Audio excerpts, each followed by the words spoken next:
Hi, I was asked to share a little bit about my Bitmoji classroom, so I was just kind of going to walk through what I found super helpful, why I made things the way they are.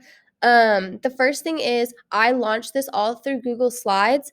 I took the Google Slide link and I sent it out in a Seesaw announcement, and then my students clicked on that link in the Seesaw announcement, and on the very first day they bookmarked that onto their iPad. So now this is where they go every morning when they start the day. Um, and then my next thing that I found super helpful is my speech bubble. Oh, and my Google Slides link stays the same all year. So that's something else. Like it is set in stone, bookmarked, done. Anything they need, they click on that link. But this is my speech bubble. I've loved this. I can update it and it updates live onto their screens. So if I need to give them an announcement, remind them of a meeting time, what to bring to a meeting, tell them what they need to be working on, anything like that. And then I felt like it's also really helpful because it's cut out a lot of emails I have to send to parents. It just lets me directly communicate with my students.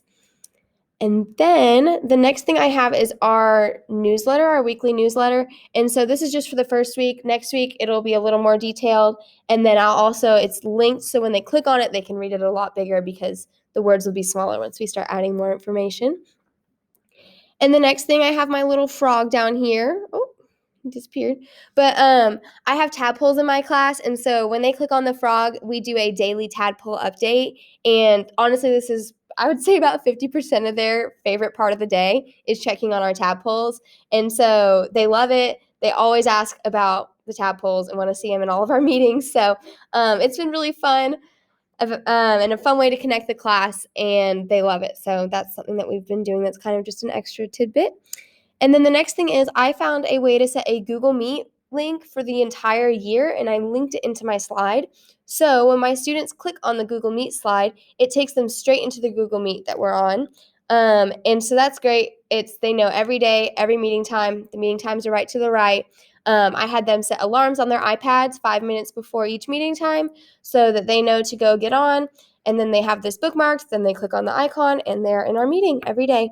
And it has worked super smoothly. It's been wonderful. I've gotten a lot of positive feedback from that. The next thing is my email.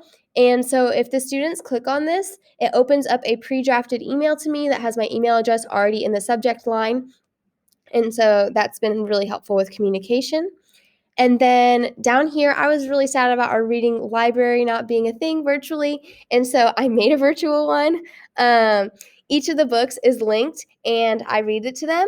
And then these ones that are under construction, I'm waiting on other staff members. They're going to be sending me their video with the book. And so I found that that's a fun way to incorporate different faces into my classroom, even though we are virtual. And so I know that my mom is also going to read a book, and then my grandma really wants to read a book too. So I'll have a few staff members and then some family members.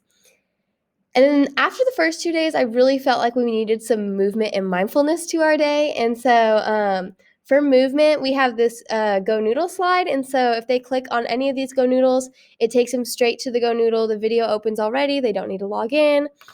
Nothing like that. And so they've loved that. I've heard a lot of good things. Every time I ask them what they've been working on, a lot of them are like, I love the Go Noodle. I've been doing the Go Noodle. So, and then this is our mindfulness. So my calm down corner would usually be in my classroom. And so I tried to incorporate that as well. And so if they click on any of these videos, it'll take them straight into a breathing exercise video or a different calm down video. And yeah, that's pretty much it. But it has ran super well, and I'm really excited about how things have turned out.